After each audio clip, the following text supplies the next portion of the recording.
จองจะตักหนังตักยังจะบ้าไม่ได้ยังโอ้ทำงานเด็กอึดเราจะเป็นยังไงแล้วก็ดีพนักงานของเราเราเป็นน้องเสียเราที่เราอยู่อะไรคือเราทั้งสองคนเอาเลยแล้วก็ไปนั่ง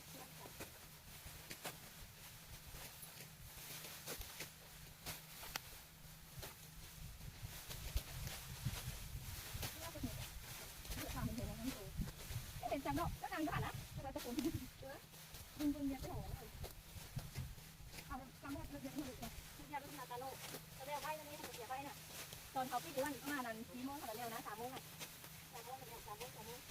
ก็ได้โมงเรื่องเสียแล้วเสียค่าเขาเอาแล้วครับนาตาโลเป็นไก่เสียต้องเดียว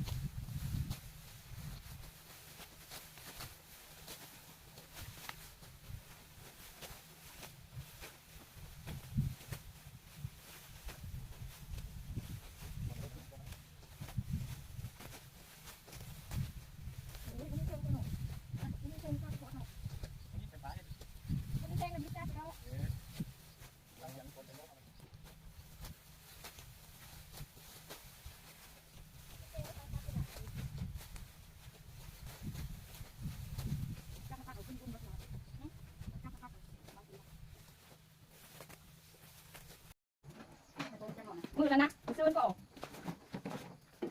เอาไปราคาก็น้อยนั่นเลยเอาไปยามก็ได้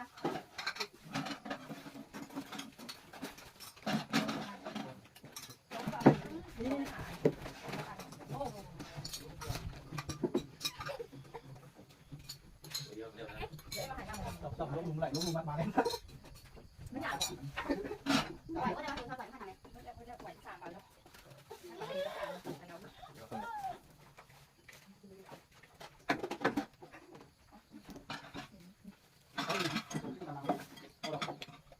โยนเดี๋ยว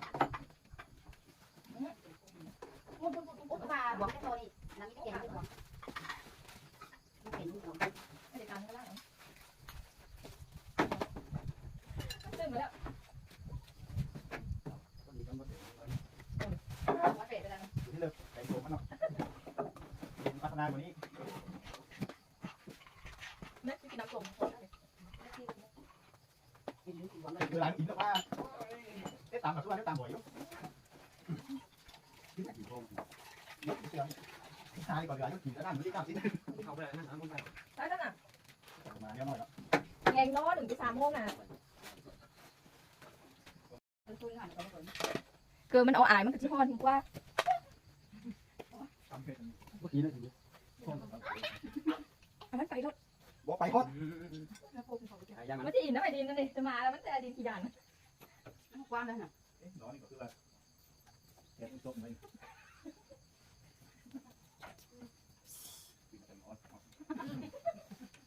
โอ้ยเดี๋ยววันเวลาเนี่ยต้องลงห่างนะห่างข้างจอมือก่อนเลยโอ้ยมาแล้วถุงพักมีตลอดค่ะหยาดโขนนู่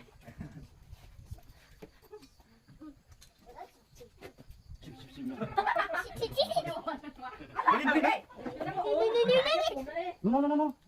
มาจะเอาไปเอาไปแต่ที่มาสังเกตเองตั้งแต่กระเตงดินที่ไหนนะดิก็ถุงพักจำเป็นนะมันมีอย่างคนตรงนี้น้ำหนังอ่ะเอาไม่มาอยู่ปีไหมเกือบจะบ้ามันโน่let's right go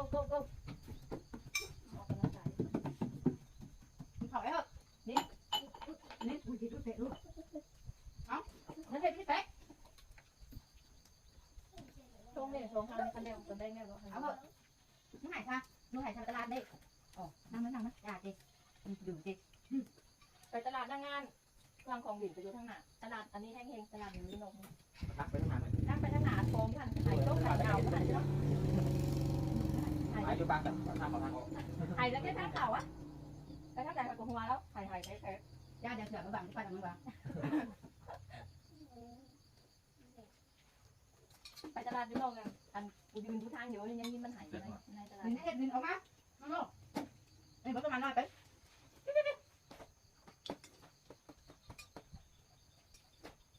แค่เอาชิ้นเป็นมาเห็นตาแล้ว ยังเห็นกระเตือนมาก่อน ตัวติดรัดหน่อยดิแล้วมันเหลือจังนะ มันจะแบบว่า จะส่งแล้วเนาะ มันสวยมันสีฟ้า ไม่เคยเห็นเตือนของบ้านแกน้องเห็นเตือนไป ถูกแล้วเนาะมันเหลือเนี่ยมันจะควรเอานับเลย ถ้าจะงับเป็นตะปูชอบกันเลยเอาออกมา ใช่นอนที่ชื่อนี่เดียว อันกาตะโกนตะโกกันอีกเป็น แรงสุดนะคะถึงมากมากถึง เป็นเงินกูจะมีหรอนี่หรอ ถึงวันแล้วมันสอน แล้วล่าสุดนั่นเป็นยังไง งานวันละ5การประเภทนั่นเองกลางกลางไม่ทับประเภทอันงูลงจะไม่คนหนาเป็นลูกๆนะครับอันนั้นใช่ครับน้าส่งกันดิ ตอนนี้จะกินตอนไหน ของดีจุ๊ไม่กินตามน้ำเนาะ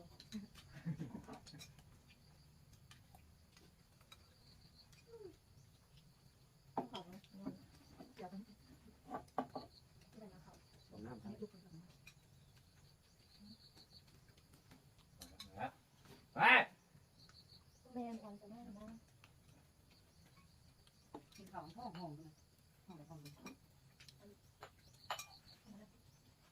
เฮ้ยเฮ้ยเฮ้ยเอาเห็นมันเห็นมันเห็นนาทีไหม เล็กกว่าตอนมือไม่ น่ากินนะอุ้ยแม่ลินอุ้ยว่าขนาดนี้อุ้ยอุ้ย แรงมากไหม เห็นว่าถึงว่าเนี่ยมันเขาดูเขาจัง เด็กจะนอนยังไม่เข้ามาตั้งนานนะ ต้องเลยนะ โบก็ซักออก ต้อ มาง เอาเลยนะกลับมาทำมาอะไรไป นายกับน่าจะมาเสาแต่เพื่อนพากินทางหน้ามาได้ดีน่ะจะเล่นหน้าตอนงานก็คือเลยนะ ไม่กับบ้านกับตรงว่านะ อันนี้บ้านแบบแม่เด็กนะอยู่บ้านตอนอาม่าไม่ร้อน ลินก็ลินแล้วไม่แตกมืออ่ะ ว่าแบบงานทำที่แมงเป็นอะไรดีร้านนอนต้องร้านนอน อ่านได้เนาะ เราอ่านจับเกี๊ยวจับเกลือ ดิน เปลี่ยนน้ำเคี่ยวเปลี่ยนมันจะพูดเลยปูพอแล้วจับนี่แม่ทอดให้เงินปูจะเป็นยังไง เจ๊งได้ออกไปเป็นแล้วแล้ว นี่ กั กัน นมันประมาณ3 เดือนนี่ปูเป็นหลังใช่หลัง ดินสุดประมาณ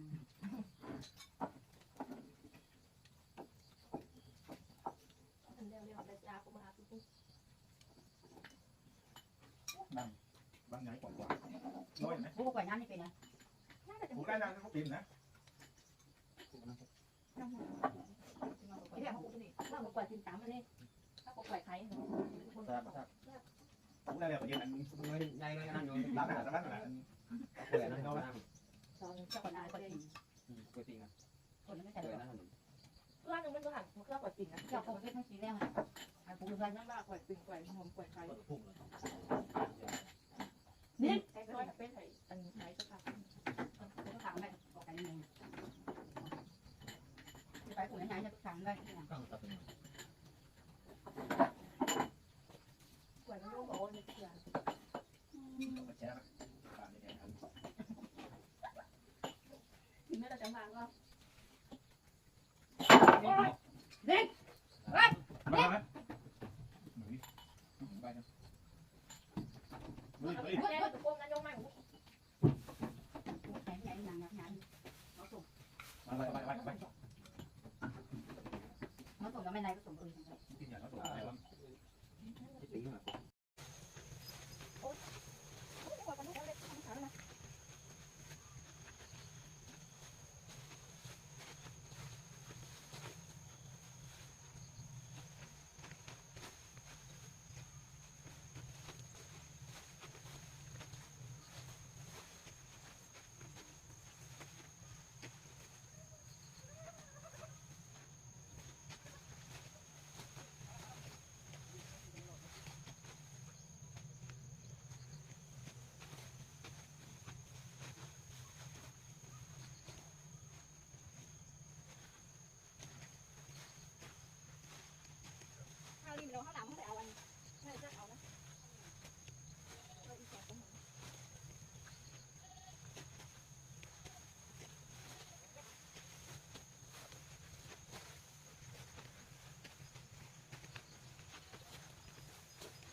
สัญญาณ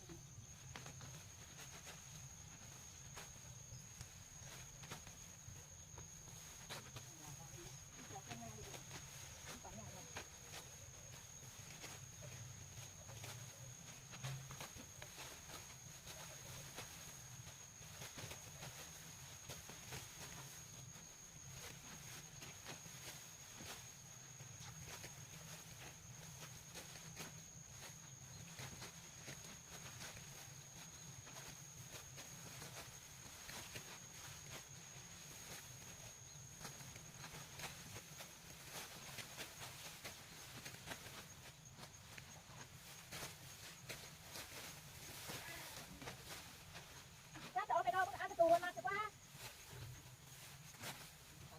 ถ้าอยู่นั่นก็นู่นเลยนะแล้วน่ะหนาเจ้าลุ่มหนาเรียนก็หนา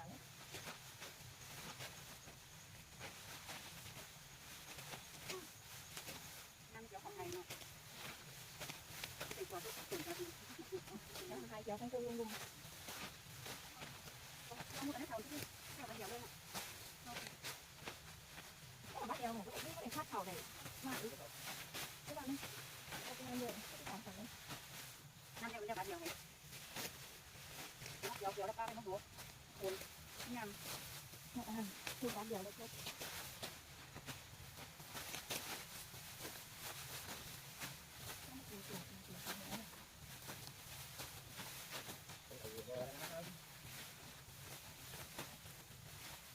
สร้างอะไรก็ได้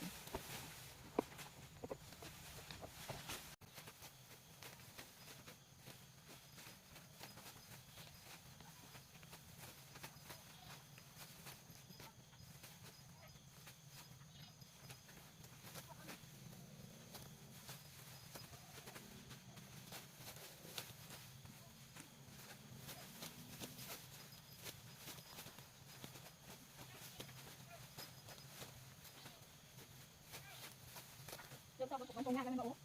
เราไม่ได้มันตรงงานไหมเนาะ